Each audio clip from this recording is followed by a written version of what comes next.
Hello, Advanced Algebra 2. This is a video explaining the linear programming and your small business project. During this project, you can work on your own or with one other person.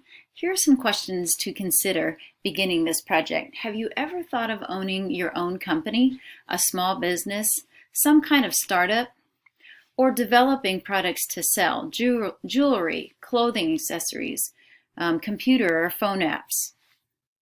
In this project, you get to dream big and develop a cost and profit model for a potential small business that you could own.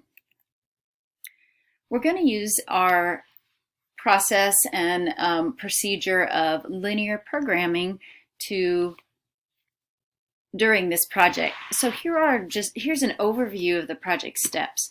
The first thing you want to do is determine your small business plan, and I'll have questions for you to consider and answer. Step 2, you're going to determine your limitations or constraints. Sometimes this is the more difficult part because these are going to be open-ended, and I'll give you some suggestions of what types of limitations or constraints that you might have. Step 3, you're going to write the system of limitations, so that's your system of inequalities, just like we've done in our linear programming problems that we've done during notes and in the practice. Step 4, you're going to determine your cost for your items that you're selling or your services you're providing, the selling price, and then the profit, which would be the difference between those two. Step 5, you're going to write the cost, selling, and profit equations.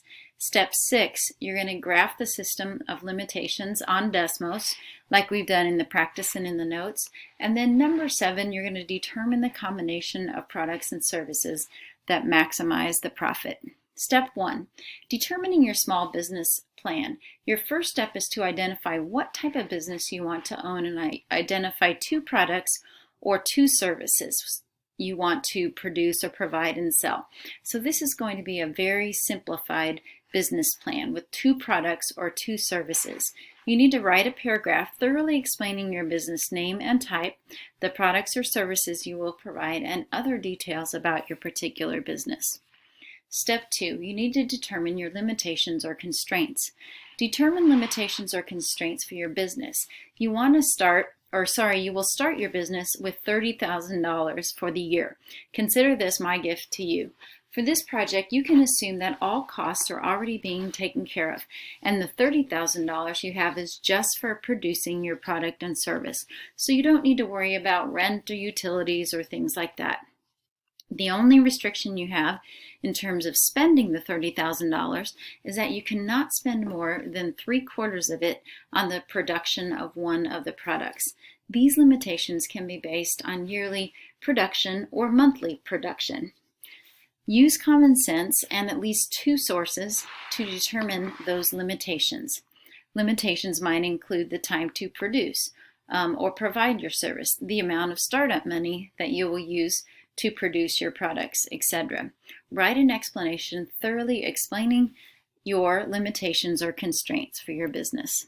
Step 3, you will write the system of limitations or inequalities. You write that system based on the limitations that you've determined, and you need to include a key for your variables because I'm sure you'll be using X and Y. Step 4, you need to determine your cost, selling price, and profit. So determine costs for the production of each product and then determine how much you are going to sell your product for.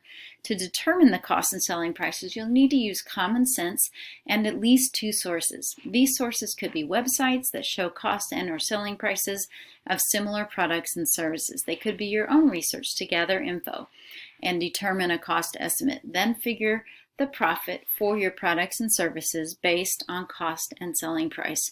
You'll need to write an explanation thoroughly explaining the cost, selling price, and profit for your products or your services provided.